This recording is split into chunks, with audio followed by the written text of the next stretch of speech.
Ainhoa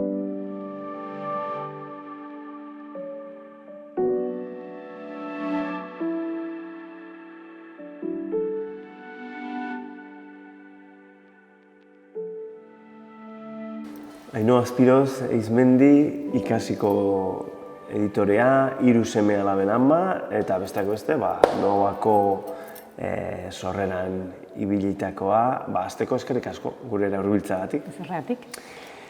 Novaren 25. urteurrena aitzakian Kafe Garaia izeneko atala abiarazi dugu, beraz, denei galdera berdin egiten dugu, hasteko, non zeunden zu duela 25 urte?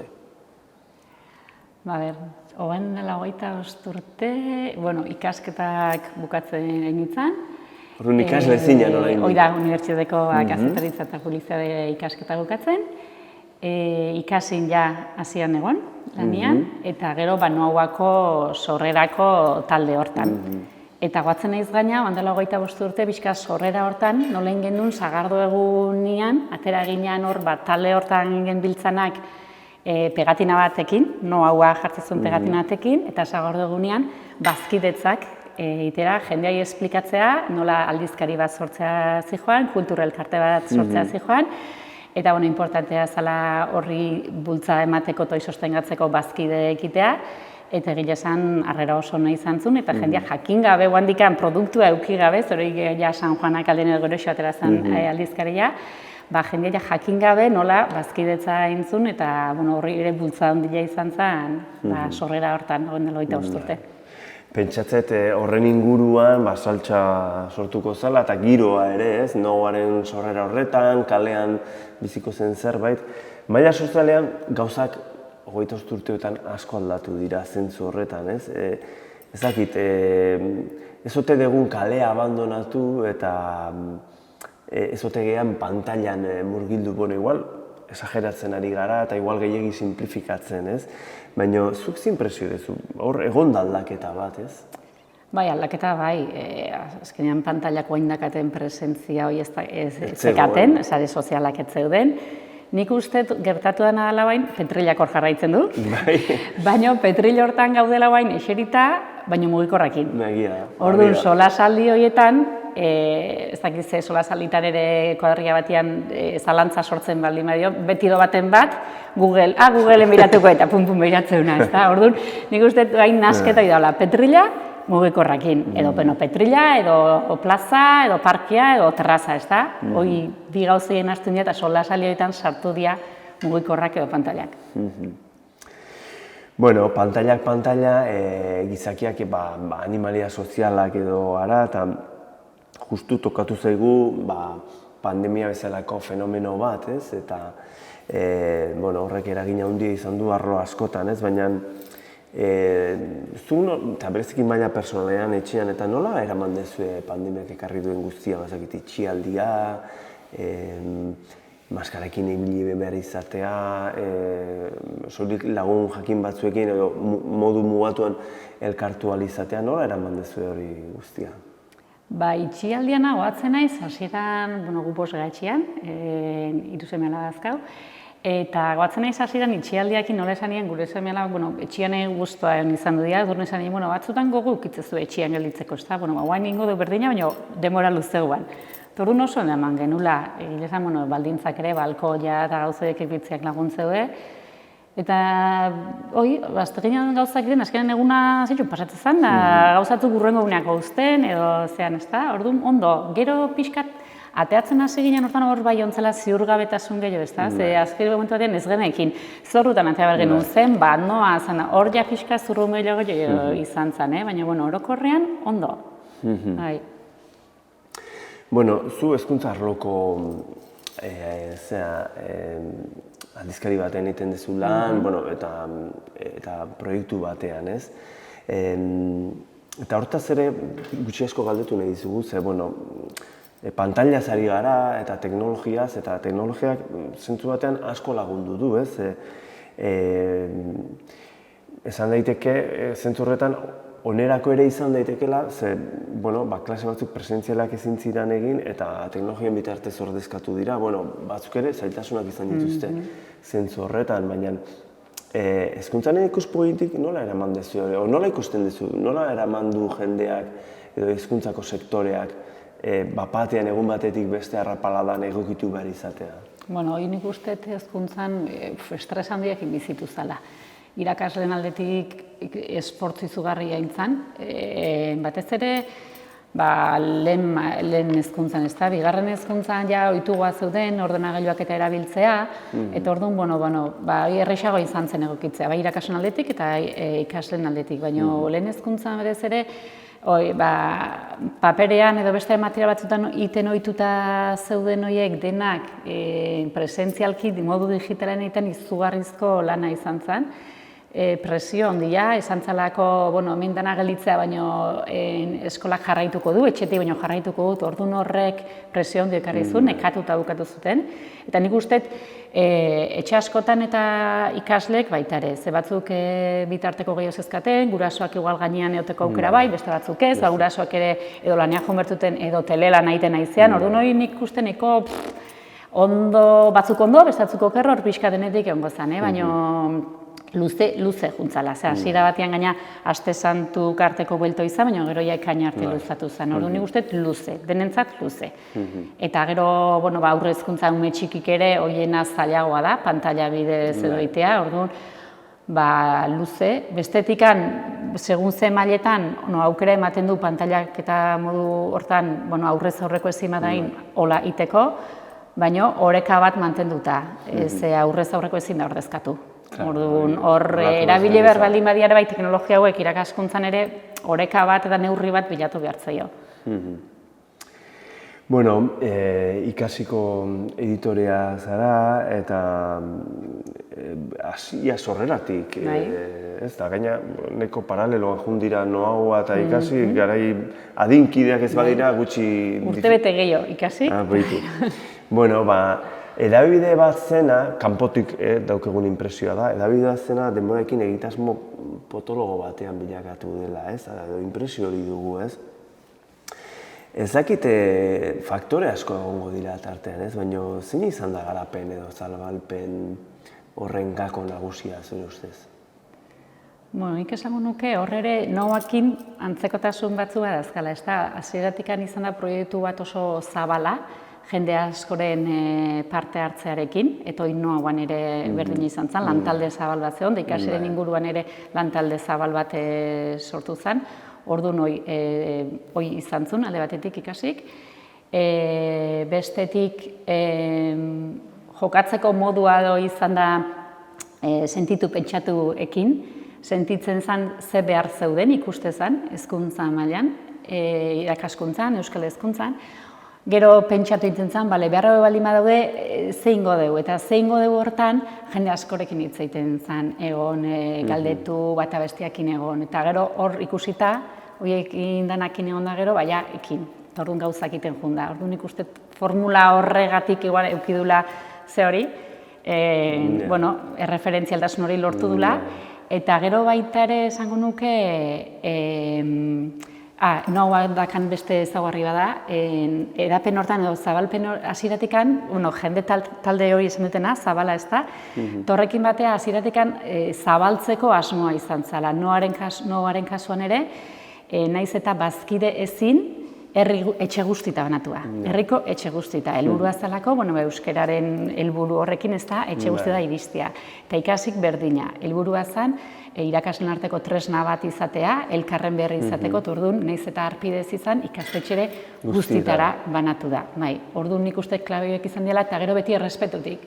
Hezkuntzan, hemen Usurbilen ikastola bakarra dakau, baina herri batzen daude ikastola, kristau eskola, eskola publikoa, eta orduan ikasi izan da denena, denengana iritsi da, denekin lana indu, eta errespetutik. Jakinda bakoitzak bere iritzia eta bere ikuspegia dazkala, helburu askirian da euskal hezkuntza sistema propio bat sortzea. Orduan, denekin errespetuz jardun da, eta nik uste horrek ere bere zehori eman diola ibilbidean, bere gakoetako bat izan dela.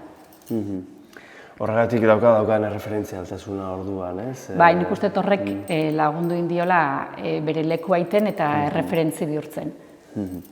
Bueno, ikasiren helburua Euskal Hezkuntza sistema propio bat eratzea da, ez? Euskal Herrira egokitua, ez? Duela 25 urte baino baldintza hobeagoak daude horretarako, edo antzeko jarraitzen dugu. Zentzu horretan, arlo horretan, nolako izan da garapena edo horren... Bai, hor, administratiboki nik uste dela 25 urte bezala, iparraldean Nafarroa eta Araba Bizkaia Gipuzkoa hor banatuta gaude. Gero bestetik aurrera pauso batzuk eman dira 25 urte hauetan, adibidez leheno irakasle guztik ez ziren euskaldunak. Gaur egun hori, ez zaigu sartzen ez da, edo formazioa gaztelera zeuden irakaslentzako formazioak edo ikastarok, eta ez da, hor adibidez aldatu dira. Edo euskal kurrikuluna beste urrats bat izan zen, hemengo euskeran, hemengo kulturan oinarritutako kurrikuluna lantzea, ez da, hemen ikastolan indutena.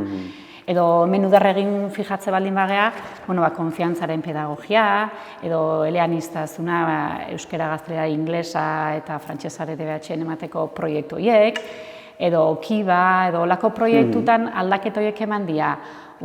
Erronka batzuk, sistema propio hori guandikan lortzeko dakau. Baina, badirudi, hemen Eusko Jaurlaritzak hezkuntza lege bat egin nahi dula, ze orain dagoen hezkuntza legea da eskola publikoaren legea da, baina ez ikastetxe mota guztik hartzen dituna. Orduan, badirudi lege bat egin nahi dela, legegintzaldi honetan, eta horrek, segurazki, aldaketak ekarriko ditu zentzu hortan. Bai, ze ja hezkuntza komunitatean ere ikusten da dagoen egoerekin ezin dela jarraitu, gauza korapilo asko lotu gabe daudela, eta orduan beharra ikusten da. Gakoa izan daitekela, ez? Onartzear daukaten... Onartzear guandikan ez, baina abiatu, behintzat legegintzaldiotan egin nahi dute, orduan, bai. Ikasik hezkuntza komunitate bat sortzea lortu du, eskolatik familiara eta familiatik herrira.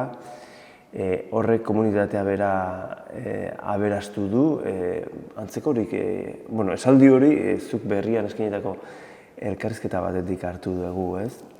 Eta paraleloan edo, oinarri egitasmoa ere, logika horretara lotzen dela esango genuke, ez? Alegia, hezkuntza ez dela soilik eskolara mugatzen den zerbait, baizik eta integrala dela eta beste arlo askoetara lotuta dagoela, ez? Bai, hor azkenean ikasien 25 urteko ibilbide hortan pixkat horrea iritsi gazta. Hasiera batean, esan duten bezala, zan irakaslentzako tresna bat, elkartrukerako tresna bat zan aldizkaria, elkarren berri jakiteko, baina proiektua beha gero zabalagoa zan, eta hor, pauso hortan irakasletatik ja pasa zan familietara, azkenean umiak ez dialako ez den eskolan bakarrik, etxian ebai. Eta orduan hasi ginen, hazi izeneko aldizkari bat argitaratzen, haziera eta heziketa aldizkaria, familiei begira indakoa, eta gero hurrengo urratsa izan zen ja herrira, eta hor oinarriren sorreran egon ginen, eta bain ere partaide gea. Azkenean, umeak eskolatekan aparte hemen ikuste ditugu, kalian, kiroldegin, plazan, frontoian, hor ez dendia baita ere. Tor Tonucci, Francesco Tonucci da italiar pedagogo bat, pixkat horren ideia hartu eta beak garrantzian ematen dio umeek herrin lekua eduki dezaten, umeak ere kontutan hartzea herri bat antolatzeakoan, diseinatzeakoan, dena ez da. Hor herri hezitzaileek pixkatoi da, umeak hor daude, eta denok ezten ditugu umeak. Bai, jende irakasleak, gurasok, gazteek, jende helduak, adinekoak, eta pixkat usurbil gaina sartuta dago, oinarri zen herri hezitzaileetan, eta orduan hori da, pixkate, umeak ere aukera ematea erabakiak hartzeko, eta gero herrian dauden eragile elkarte desberdinak lotzea, elkarren berri izatea, eta denen artean lortzea herri zitzailea, herri justuagoa, osasuntxoa, denontzako bizitzeko gusto gehiago ematen duen herri bat azkenian, ez da? Ondo, zuk 25 urteko perspektiba dezu, zen ogoren sorreran egon zinena esan dezu, eta hortaz ere galdetu nahi dizugu, ez? Noagoa besteak beste, euskararen normalizazioan eragiteko ere jaio zen, eta gaur egun edabide gisa paperean eta sarean ari gara, baina elkarte bezala kultura arloan edo aisialdian ere gero eta ardura gehiago hartzen ari da Noagoa, ez? Dena den, biztan da, oraindik gauza asko daudela egiteko, ez? Orduan, 25 urteko ikuspegia duzun aldetik, zure ustez Noagoak zer du faltan eta zer du soberan, ez? Gu ere ikasteko gaude eta datozen 25 urtetik begira ere jakineko genuke, jendeak ze urrats ikusten dituen emateke edo zer rekuperatu beharko litzateke. A ber, soberan edo rekuperatzeko edo igual aipatuko nuke nik uste digitalizazionekin papereko horrek pixkat galden dula, ezta? Azkenean iriste zaigu etxea paperekoa, baina ja aurretik horra agertzen guztia, ja badakau digitalean. Orduan, hori igual pixkat zaindu edo orekatu hori igual pixkatin behar dela, ezta? Eta gero ni pixkat, batzutan igual impresioa dakat agenda kutsua agertzen diotela, ezta? Iragartzen dira ekitali batzuk, ekitalien jarraipen egiten da, ondoren hori nik, baina hori oso pertsonala, ez nuke dena grabatuko, dena zeatuko, eta igual ingo nituzke aldizkarian edo gobean, ez dakit, agenda kutsuik kentzeko, igual tartekatu erreportaiak, igual, ez dakit, artisau lan gehiago, ez dakit, herriko pertsonei, auzotako gauza, ez dakit, pixkat, beste sakonera bat duten lanak, ez? Bai, igual ez du sakonore handi izan behar, igual ez du luzeak izan behar, gaur egun baina gauza nik gotiko eta motxagoak irakurtzen dira, igual ez du oso luzea izan behar, baina agenda kutsioi ez izateko, batzutan ondo etortzen dela, baina, bueno, pixkat, hori bai igual, horri bueltat emango nioke. Eta gero nik uste falta ez, nik uste adibidez esan deun herri ezitzailea hortan Noagoa hor parte hartzen du, eta nik uste Noagoa garrantzitsua dela, bai, hori da, esan dezuna kultur mailan, aisialdian dabil, eta ordu Noagoak herriko talde eta eragile askokin dakarremana. Orduan nik uste elementu klabea dela herri ezitzaile hortan, eta orduan hor Noagoakin dezakela, paper garrantzitsua jokatu dezakela eremu hortan, kulturo elkarte bezala. Eta gero, hola erronka bat, amu bat botatzeko, gazten esparrua. Nik uste herri guztietan daun kontua dela, ez da, baina kezka, bai, badaudelako adin batzuk, ez dauden nahi behintzako ez duen ezerre, orduan hor, muat bezala, hor da, erronka hori. Beste euskarri o beste zerbait adin gazteagoa diren horientzat referentzia ere izan dadin, ez? Bai, eta ez igual aldizkari edo komunikadetik, baizik eta kultur elkarte bezala, aisialdian, edo kultur eskaintzetan, edo zutegin ere... Beti helduentzako. Bai, hori da, orduan, asmatu inberko litzake, eta gaina igual behaiekin beste modu batean landu behar da, ez da helduentzako bezala antolatzea eta ez, behaiek ere, igual behaiek antolatu behar dute, ez dakit, hori, aztertzeko zea bat, esparru bat. Hortxe proposamenak, estimatzekoak. Eskerrik asko, Ainhoa, tarte hau eskaintzagatik eta mila esker. Bai, ez bat arte.